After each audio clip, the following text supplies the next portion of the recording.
오늘 말씀 전하기 전에 우리 PPT 영상을 잠깐 보고 말씀을 좀 드렸으면 좋겠습니다. 우리 한국은 유교의 문화를 받아왔었죠. 오랫동안 유교의 영향을 받아왔었습니다. 그래서 이 그림을 보면, 이 사진을 보면 유교 문화의 전통 사례라고 볼 수 있죠. 이 첫 번째 그림 뭔가요? 이게 뭘로 보이나요?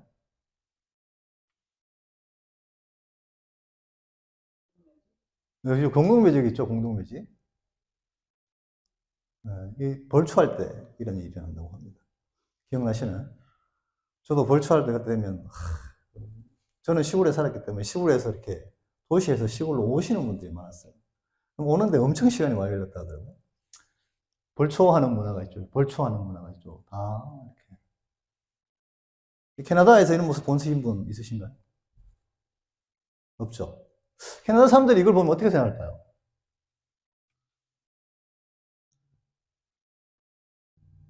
제가 이런 얘기를 한번 한 적이 있습니다. 캐나디언 커뮤니티 있을 때. 그 슈퍼스티션 아니냐고 그러더라고요. 미신 아니냐. 이렇게 얘기하더라고요. 여기도 이렇게 예치기를 들고 이렇게 돌아다니죠. 제가 이렇게 한국 사람들은 낫을 두고 산을 헤치고 다니더라고요. 이거는 뭐 좀 간단한 예고. 제가 벌초하러 갈 때는 높은 곳에 산에 그 묘가 있기 때문에 길을 만들어 가야 돼요. 길을 만들어서. 칼로 막 쳐서 예치기로 깎고 그 사이에 나무가 또 굵어진 건 나무를 끊어서 이렇게 벌초를 하러 갔던 기억이 있습니다. 이 문화는 무슨 문화인가요? 그렇죠. 이색은 요거는 고사 지내는 거라고 하더라고요. 고사. 여기 뭐예요? 네. 돼지 머리죠. 네, 돼지 머리. 돼지 머리 여기 뭐 꽂혀 있죠? 네, 이거 캐나다 사람들이 보면 뭐라고 생각할까요? 네. 캐나다에는 없는 문화죠. 그리고 과일이 여기 있습니다. 과일이. 과일이 여기 위에는 이렇게 딱 잘라져 있죠. 왜? 그냥 두면 될 텐데.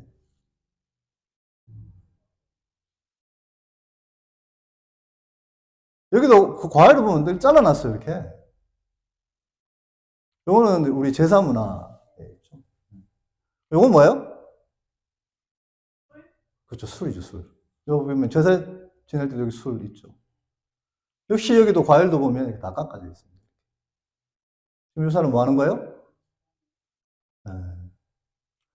이게 용왕제라고 하더라고요. 용왕제. 용왕제가 뭐냐면, 그, 바다에 이렇게 고기 많이 잡히게 해달라고. 그 바다가 위험하니까 우리 보호해달라고. 한국에서 있었던. 그러니까 한국에는 뭐, 새로 오픈을 하면 뭘 가져다 줘요? 금전수를 가져다 주기도 하고, 또 고사 지내죠, 고사. 차를 새로 사도 고사 지내가지고, 어떤 차를 타면, 그 뭐, 이렇게 말린, 그렇죠. 그런 거 있죠. 네. 그래서 그걸 캐나다 사람들이 봤을 때는 어떻게 생각하겠습니까? 왜 차에다 이런 걸 두고 다니냐? 근데 한국 사람들은 왜 그런 문화를 당연시하게 여길까요? 한국 문화는 이 제사문을 지내는 문화, 거의 한 1500년 동안 이어져 왔기 때문에 우리한테는 당연하게 여겨질지 모르겠지만 캐나다 사람들은 그렇지 않습니다. 캐나다 사람뿐만 아니라 아프리카 사람들도 우리가 저런 거 한다 그러면 이 사람들 이해를 못 하더라고요. 한국에는 두 개의 커다란 명절이 있습니다. 뭐가 있나요? 그렇죠. 추석 전에는 한반도가 들썩합니다. 고속도로 전체가 한 손에는 낫을 들고 가족들이 다 모여서 산에 올라갑니다.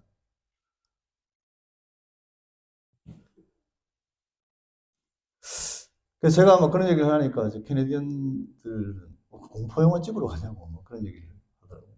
재미삼아. 공포 영화의 이야기가 아니고 한국 문화의 일부입니다. 요즘에는 그나마 기술이 좀 좋아져서 이렇게 낫을 들지 않아도 예치기를 가지고 가서 온 산을 누리고 다니면서 벌초를 합니다. 그리고 요즘에 또 삶이 너무 편리해지다 보니까 벌초 대행이라는 게 있더라고요. 뭐 이렇게 돈을 주고 돈 주면서 왜 그렇게 산을 깎아야 할까요? 참 캐나다 사람들이 봤을 땐 참 이해하기 힘든 문화입니다. 참 신기한 풍경이기도 하겠죠. 명절은 물론이거니와 또 부모님의 기일이 되면 참 신기한 풍경이 또 일어납니다. 모든 가족들이 또 모여가지고 밤 12시가 되기를 기다리죠. 밤 12시가 되기를 기다렸다가 그 조상님들한테 절을 한다고, 제사 지낸다고, 그렇게 제사 지내기 위한 모든 가족들이 모이는 것들을 볼 수가 있습니다. 서로 이렇게 눈을 비벼가면서 12시까지 기다렸죠. 저도 그런 기억이 있거든요. 근데 오늘날은 그나마 현대화가 되어서 또 서구 문화의 또 개인주의적인 그런 영향을 되게 많이 받았죠. 그래서 그런 문화가 많이 없어지고 있는 게 사실입니다. 그리고 이 제사 지내는 것 중에 제가 어릴 때였기 때문에 저는 기억나는 게 하나 있어요. 그 어른들이 다 모여 있잖아요. 그 맛있는 음식이 있는데 먹으려고 그러면 제 손을 탁 쳐요. 먹으면 안 된대요.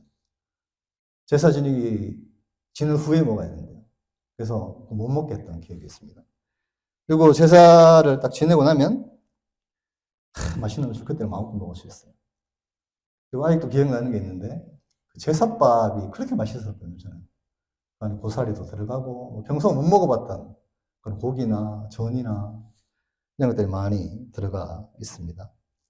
평소에 잘 먹어보지 못했던 음식들, 그 당시 바나나가 아주 귀했기 때문에 지금 너무 흔하지만 그 바나나 그걸 먹고 싶어가지고 참 저희 할머니도 저를 또 너무 곱게 키우셔가지고 이건 흔히 먹을 거라고 이렇게 뭐라 그러죠? 가구 위에 이렇게 있는 공간을 뭐라 그러죠? 하여튼 높은 곳에 항상 이렇게 숨겨두고 있었습니다. 그렇게 삼삼오오 모여가지고 숟가락 하나씩 들고 와가지고 이렇게 저희 고모나 이모나 저랑 할머니나 숟가락 들고 와서 이렇게 막 퍼먹었던 기억이 있습니다. 캐나다 사람들이 보면 기겁할 겁니다. 아우, 어떻게 침을 같이 이렇게 섞으면서 밥을 먹냐면서.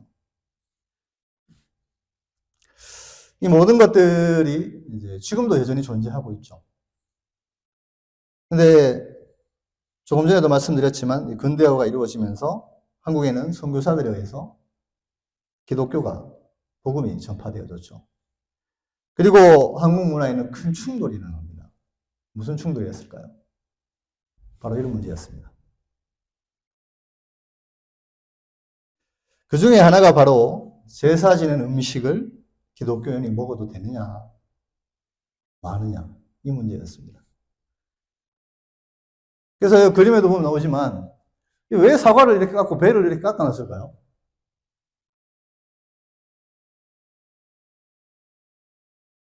조상님들이 여기 와가지고 여기서 냄새를 잘 맡을 수 있도록 그런 의미가 있다고 합니다. 먹지를 못하니까 귀신들이 와서 저희는 조상님이라고 표현을 하지만 귀신이겠죠. 저희가 믿는 기독교 사상으로 따르면. 근데 이러한 문제들이 한참 대두되던 시절에 주기철 목사님 같은 경우에는 일본의 신사참배 문제로 하나님 앞에 첫 번째 계명이었던 나 외에 다른 신을 섬기지 마라 라는 그 복음의 말씀을 위배되기 때문에 그냥 일본 사람들은 그냥 국가의 그냥 하나의 절기일 뿐이다. 그러니까 절을 해라 했는데 끝까지 절을 안 했죠. 근데 그때 음식도 같이 갖다 줬습니다. 왜냐하면 한국에 못 살았잖아요. 그러다 보니까 주기철 목사님한테 먹을 것도 갖다 주니까 주기철 목사님 그걸 먹었어요? 안 먹었어요? 안 먹었습니다. 그래서 후대에 그런 대단한 영향을 끼친 게 사실이죠. 그리고 또 구약에도 보면 다니엘과 세 친구가 어디에 잡혀갑니까? 바벨론 포로로 잡혀가죠. 근데 바벨론 포로에 절하라고 합니다. 포로에 절하는 게 아니고 바벨론 신에게 절을 하라고 합니다. 절을 하나요, 안 하나요? 안 하죠. 또 우상에게 바쳐진 재물을 안 먹죠. 네. 그래서 오늘 읽은 우리 고린도전서 8장 이 내용은요. 역시 우상 재물에 관한 이야기를 다루고 있습니다. 예수 그리스도께서 오시고 난 후에 우리에게 주어진 율법으로부터의 자유. 우리는 그 자유가 있습니다. 맞습니까? 근데 이 자유를 어떻게 우리가 잘 사용해야 되는지에 대한 그런 바울의 가르침을 담고 있는 게 오늘 고린도전서 8장 말씀입니다. 8장 1절에는 이렇게 표현합니다.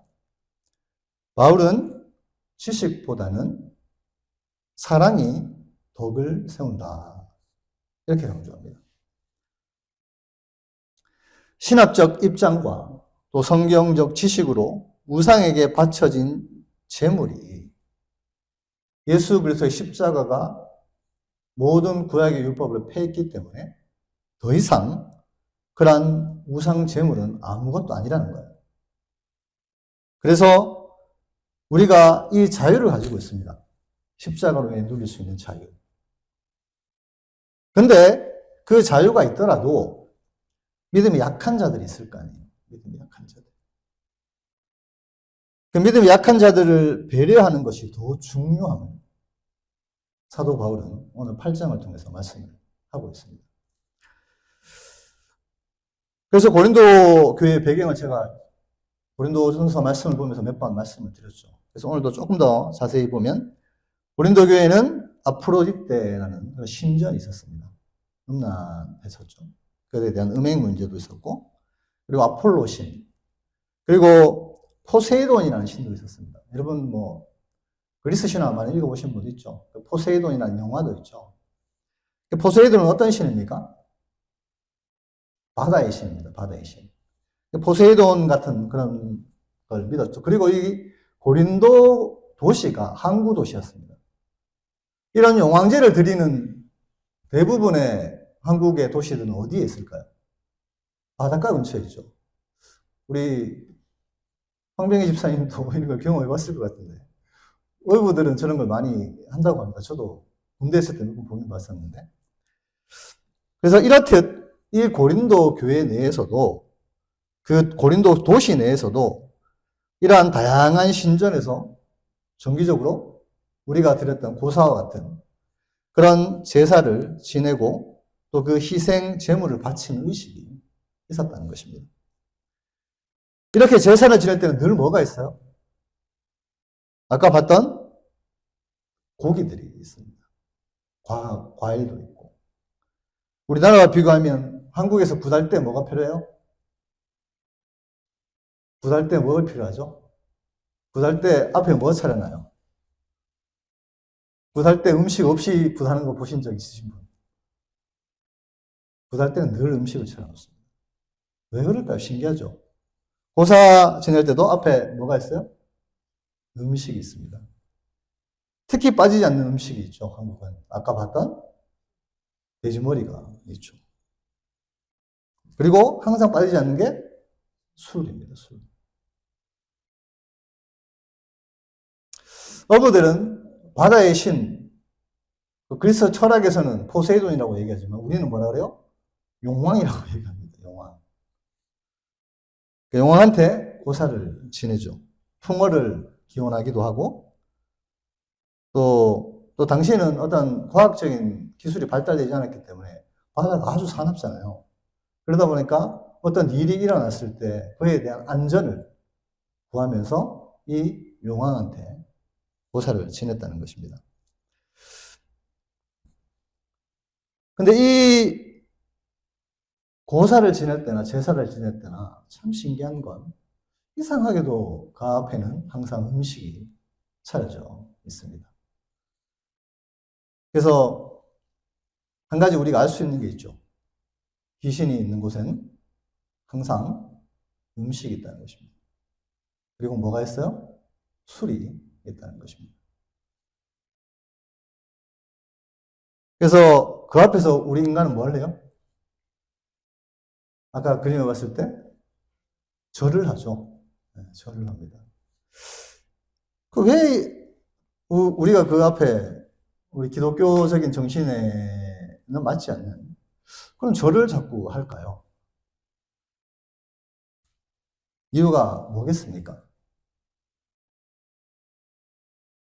여러분 안에 누가 있습니까? 성령님이 내주하고 계시죠. 하나님 형상이 여러분 안에 있습니다. 그렇죠? 그건 우리가 예수를 믿는 우리들 뿐만 아니라 예수를 믿지 않는 사람들에게도 하나님의 형상대로 인간들이 만들어졌습니다. 그렇죠? 하나님의 형상을 가지고 있는 인간이 귀신들은 절 받는 걸 그렇게 좋아합니다. 그래서 고사를 지낼 때도 마찬가지고, 제사를 지낼 때도 마찬가지고, 절에 가도 마찬가지고, 이슬람들은 뭐예요? 그 사람들은 절을 너무 심하게 하죠. 공항에만 가면, 정해진 시간에만 되면 자리에 돗자리 깔고 바로 절하죠. 모두 하나님의 형상을 갖고 있는 사람들입니다. 근데 그 하나님의 형상을 갖고 있는 우리 인간이 귀신은 절받기를 그렇게 좋아한다는 겁니다. 그래서 성경에는 나오지 내용이 아니지만 전승에 따르면 찬양하는 그 이름 갑자기 생각이 안 나지? 루시퍼요. 루시퍼가 어떻게 되고 싶어서? 하나님처럼 되고 싶어서. 하나님처럼 되고 싶어. 하나님을 배반했다. 그러죠. 그런데 이 고린도 시대 당시에도 이런 제사 지낸 음식에 대한 문제, 그 남은 고기들이 신전에서 다시 판매되기도 했고요. 또 시장으로 나와서 다시 유통되기도 했습니다. 일부 부유한 사람들은 그 신전에서 축제에 참여하기도 했고, 또 우상에게 바쳐진 고기를 그냥 먹기도 했었습니다. 사회적으로 우상에게 바쳐진 고기를 먹는 것이 그 당시에는 일반적인 그런 관습이었다고 합니다. 그래서 고린도 교회 성도들은 한국과 비슷한 제사의식과 또 복음 앞에 이런 문제들을 직면해야 했던 것입니다. 신앙생활을 오래 한 사람들은 괜찮습니다. 성경 공부를 한 사람들, 또 그로 인해서 이 우상 제물이 더 이상 우리에게 아무 영향력을 끼칠 수 없다. 그래서 우상에게 바쳐진 제물은 아무것도 아니다. 그냥 하나님이 지으신 창조물일 뿐이다. 그 안에 우상화를 시킨 건 사람이잖아요. 그래서 이 고기를 먹어도 아무런 상관이 없다. 이렇게 지식적으로 알고 있어요. 하지만 공동체에는 신앙이 약한 사람이 있어요, 없어요? 네, 신앙이 연약하고 교회에 나온 지 얼마 안 된 그런 사람들이 있다는 것입니다. 이 고기를 먹는 것이 우상을 숭배하는 것과 같이 느껴질 수 있겠죠. 그래서 그런 교회 내에 어떤 신앙의 성숙도에 따라서 교회 내에 문제가 생길 수 있다는 것입니다. 그래서 아까도 봤지만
머릿속에 생길 수가 있겠죠.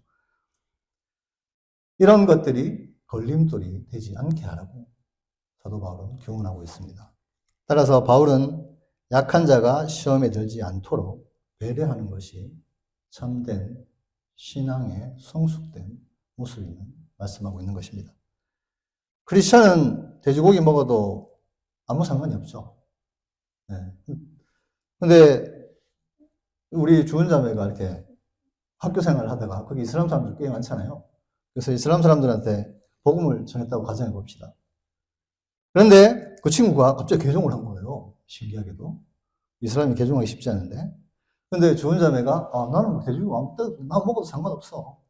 그래서 그 사람 앞에 돼지고기를 먹는 게 덕이 될까요? 아니면 소신자고 기존에 돼지고기를 먹으면 안 된다고 생각하고 있기 때문에 그 사람을 배려해서 돼지고기를 안 먹는 게 덕이 될까요? 그렇죠. 믿음이 약한 자들을 배려하라는 것이 오늘 사도 바울은 이 우상 제물에 대한 교훈을 통해서 말씀하고 있는 것입니다. 지식은 참 중요합니다. 하지만 그 지식보다 사랑의 덕을 세우는 것이 중요함을 바울은 말씀하고 있습니다. 왜일까요? 11절에서 말씀합니다. 십자가는 특정한 한 부류의 사람, 그 사람을 위한 것이 아니라는 것입니다. 그 약한 사람을 위해서도 예수님께서 십자가에 달리셨다는 것입니다. 이러한 약한 사람들에게 죄를 지으면 예수님께 죄를 짓는 것이다. 이렇게 얘기합니다. 11절 말씀 한번 볼까요? 우리 다 같이 한번 읽어봅시다. 자, 시작.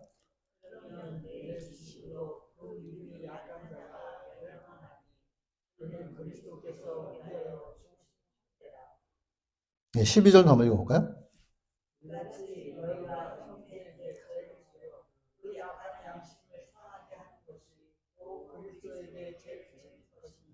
네, 그 약한 양심을 상하게 하는 것이 누구에게 죄를 짓는 것이라고요? 네. 십자가의 희생은 약자를 위한 본인이 신이셨음에도 불구하고 그 신의 권리를 포기하는 결정이었습니다. 약자와 이웃을 존중하고 배려하고 세워주기 위해서 때로는 내가 가진 자유, 내가 가진 신앙의 자유, 내가 가진 권리도 포기할 수 있어야 합니다. 사도 바울은 오늘 말씀하고 있는 것입니다. 제사 음식을 먹는 것이 지식으로는 아무런 문제가 될 것이 없습니다. 믿지 않는 사람들이나 믿음이 약한 사람들에게 그 지식이 해를 끼칠 수 있음을, 이 지식을 잘못 사용하면 그렇게 될 수 있다는 것입니다. 때문에 덕을 세우기 위해서 내 지식은 잠시 내려놓고 덕을 세우기 위해서 권리와 자유를 양도하겠다는 그런 의미가 담겨져 있습니다. 그래서 사도 바울은 결론을 얘기합니다. 13절 말씀 한번 읽어볼까요? 자, 시작.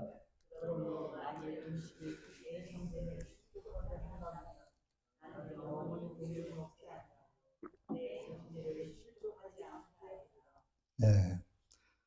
내가 만약에 내 형제를 실족하게 된다면 내 지식으로 인해서 자기가 강원 그룹에 속해져 있지만 나 그거 영원히 먹겠지 않겠다.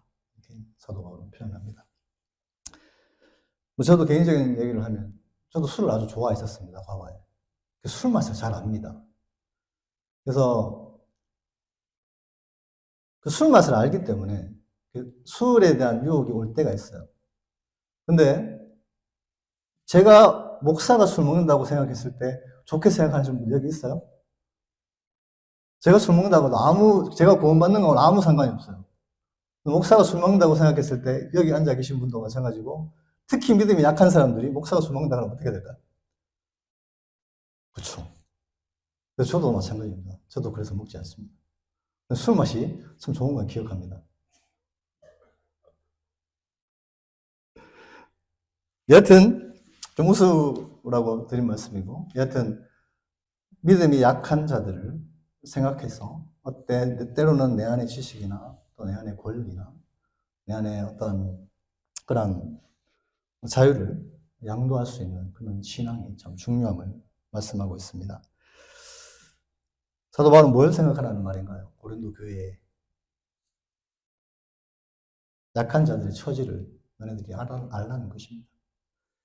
왜냐하면 우리가 고린도전서를 쭉 훑어봤지만 1장부터 4장까지 내용을 보면 너네 서로 자기 말이 맞다고 나는 게바파라 그러고 나는 아볼로파라 그러고 나는 그리스도파라 그러고 그 가운데 서로 자기 말만 맞다고 하는데 약자들이 서 있을 장소가 있을까요?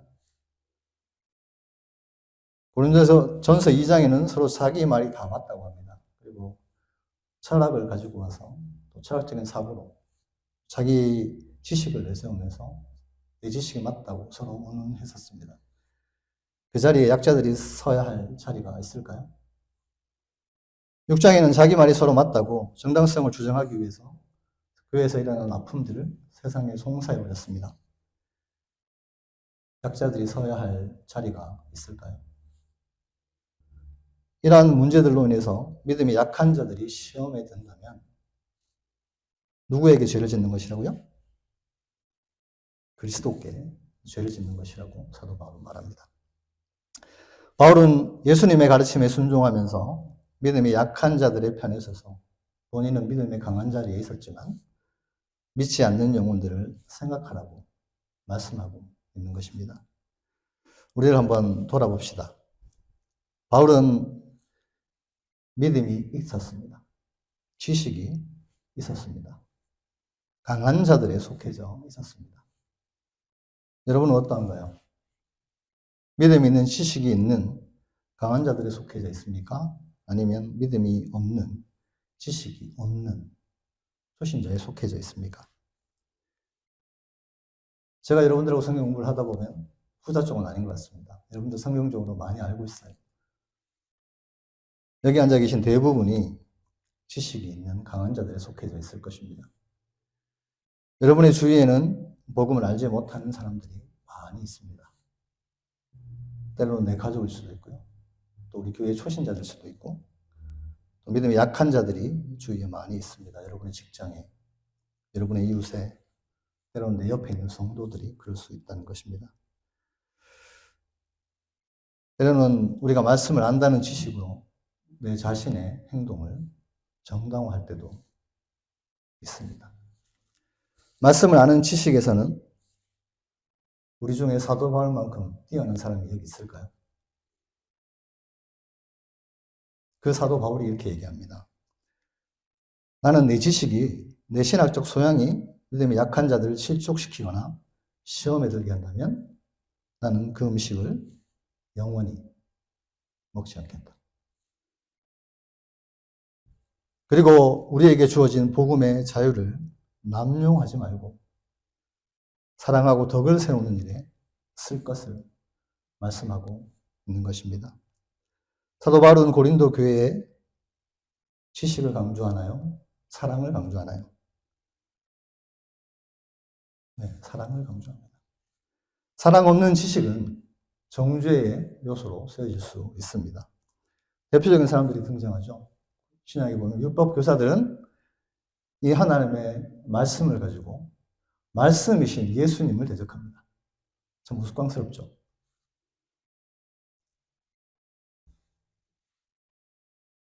이 말을 하고 있는 사도 바울 또한 말씀을 가지고 누구를 핍박했습니까? 예수 믿는 사람들, 복에 가둔 일을 천직으로 알고 그 말씀의 정당성을 말씀을 통해서 얻었습니다. 그런데 오늘 사도 바울은 말합니다. 예수 그리스도를 만나고 성령을 체험하고 이후에 지식이 아닌 사랑으로 약자들의 상황을 돌아볼 것을 사도 바울은 말씀하고 있다는 것입니다. 여러분은 어떤가요? 그래서 사도 바울은 이후에 13장에 대해서 고린도전서의 가장 하이라이트가 되는 부분이죠. 13장. 무슨 장이죠? 사랑장입니다. 사랑장을 우리 다 같이 한번 읽어보면서 오늘 말씀을 마쳤으면 좋겠습니다. 우리 1절부터 한번 읽어보도록 하겠습니다. 시작.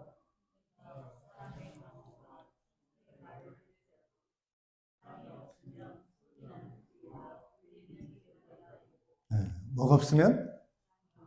사랑이 없으면 방언과 아무리 천사 같은 말을 해도 사랑이 없으면 그 말하는 것이 꽹과리같이 요란하게 들린다는 것. 2절 말씀 한번 봅시다. 시작.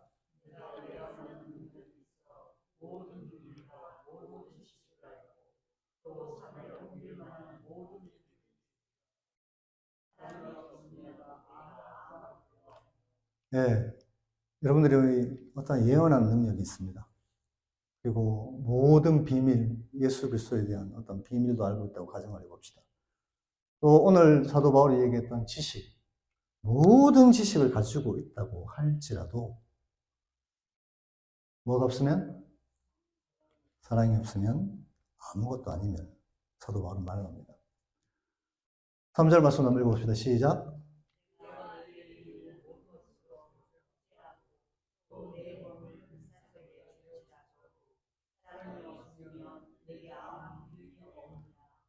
우리가 뭐 열심히 구제도 하고 또 열심히 헌신도 한다고 해도 그 마음에 사랑이 없으면 아무것도 아님을 말씀합니다.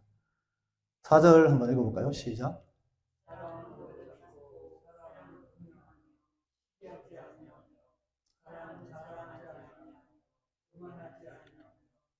우리 마이테스 훈련 받으시는 분들은 예수님을 시기하는 무리들이 나왔던 것들을 보았죠.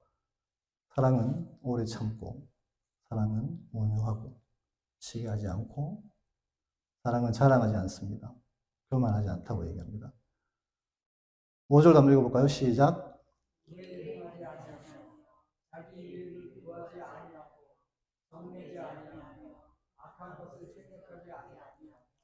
다음 넘겨주십시오. 그래서 이제 7장 보면 사랑은 언제까지나 떨어지지 아니하되 예언도 패하고 방언도 그치고 지식도 패한다. 다음 넘겨주십시오. 그래서 그런즉 믿음, 소망, 사랑 이 세 가지는 항상 있을 것인데 그 중에 제일은 사랑이다 이렇게 말씀합니다.